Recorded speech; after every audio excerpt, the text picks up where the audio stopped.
সকালবেলায় বন্ধু চা খেতে চলে গেলাম চায়ের দোকানে। চাটা গরম গরম চা একদম চুমুক দিয়ে খেয়ে নিলাম, এক চুমুকের চা শেষ। তারপরে চলে আসলাম রুমে। রুম থেকে রেডি সেডি হয়ে গেলাম, চলে গেলাম কাজের সাইডে।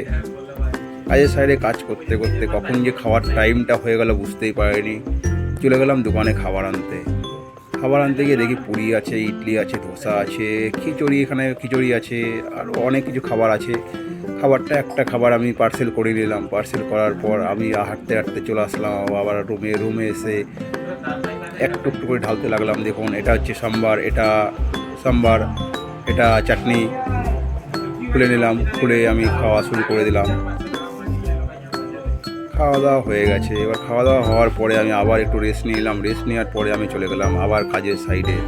আবার কাজ করতে করতে একটা বন্ধু একটা বিড়ি চাইলো, দিয়ে দিলাম একটা বিড়ি। ও দুটান মেরে আবার টুক করে ফেলে দিল। এবার তুই এটাকে কাটিং ছাটিং করে ফেলে দিস।